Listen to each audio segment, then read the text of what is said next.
bicara terkait pasar keuangan RI, beberapa hari terakhir ini memang sebetulnya sedikit membuat para pelaku pasar ini ketar-ketir atau khawatir. Mengapa demikian? Karena yang tadinya investor berekspektasi panen cuan nih di akhir tahun, tapi jadi ragu-ragu karena dihadapkan dengan kenyataan bahwa capital outflow justru mengalir cukup deras di pasar keuangan kita. Lalu akankah kita akan menjumpa bahagia di pasar keuangan di akhir tahun 2024 ini? Kami akan kita ulas bersama dalam rupiah dan indeks harga saham gabungan kompak tertekan, kita harus apa? Ya, memang betul pada perdagangan hari ini atau di hari Jumat tanggal 20 Desember 2024, indeks harga saham gabungan bergerak cukup apik begitu ya dan berusaha menghalau tekanannya di beberapa hari kemarin. Akan tetapi, andai kita melihat gerak dan laju indeks harga saham gabungan di perdagangan di Kamis kemarin begitu sangatlah berbanding terbalik dengan apa yang terjadi pada indeks harga saham gabungan di hari ini. Indeks harga saham gabungan longsor cukup dalam, diindikasi memang karena seiring dengan sinyal hawkish dari Bank Sentral Amerika Serikat, Federal Reserve atau The Fed yang direspon oleh pasar. Indeks harga saham gabungan pada hari Kamis lalu bahkan ditutup ambruk hingga begitu ya hampir 2%. Atau tepatnya di 1,84% ke posisi 6.977 poin, meninggalkan level psikologis 7.000-nya dengan nilai transaksi mencapai 14,13 triliun rupiah dengan melibatkan 21,71 miliar saham yang juga ini berpindah begitu ya sebanyak 1,28 juta kali. Dan yang perlu dicermati bagi Anda, di sini memang investor asing juga tercatat kembali melakukan aksi lego atau aksi jual cukup besar atau besar-besaran, yakni mencapai 143,95 miliar rupiah di seluruh pasar atau di regular market. Di sini memang kalau melihat begitu ya, yang mana juga membuat indeks harga saham gabungan longsor brutal di hari tersebut atau di hari Kamis lalu. Melihat lebih detail, saham perbankan ternyata memang kembali menjadi incaran oleh aksi jual asing, di mana saham dari Bank Rakyat Indonesia menjadi saham dengan net sell asing terbesar, mencapai 398,69 miliar rupiah di perdagangan di hari Kamis lalu. Lalu bagaimana kondisi mata uang Garuda kita atau rupiah kita?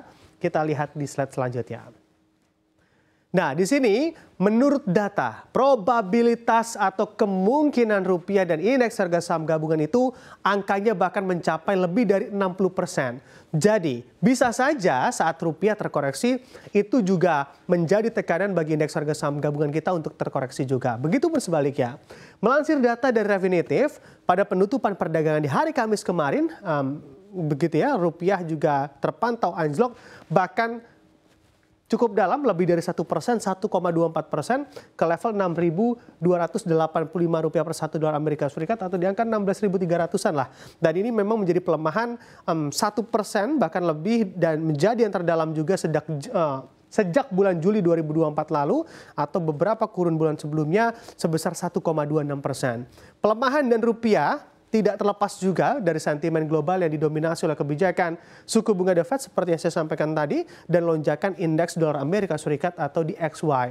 Pada perdagangan sebelumnya bahkan DXY melesat lebih dari 1% ke posisi 108,03 poin di bulan November atau tertinggi di bulan November 2022 akibat ekspektasi pasar terhadap kebijakan suku bunga Amerika Serikat yang ternyata lebih konservatif ke depannya.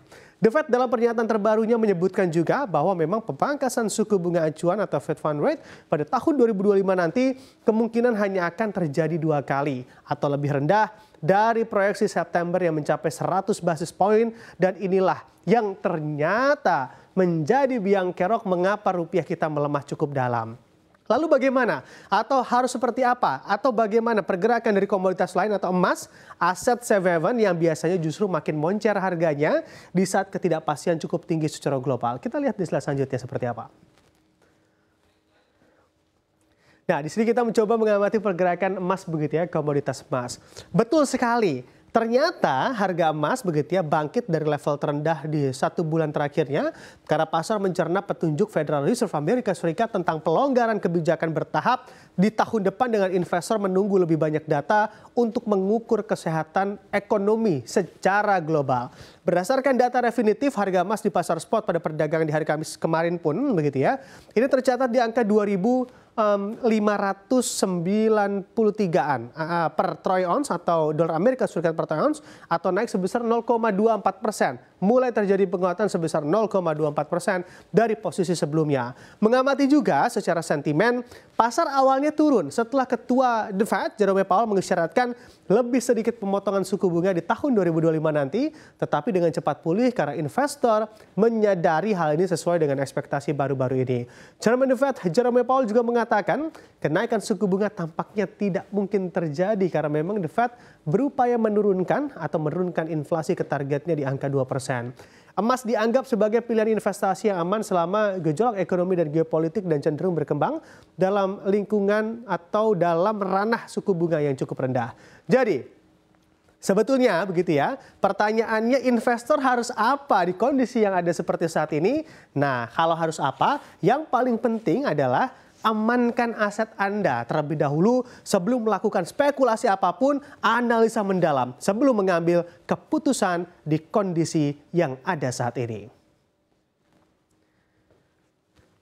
Ya, sebentar lagi kita akan memasuki tahun yang baru dan tentunya berharap ada cuan dari keberuntungan yang baru.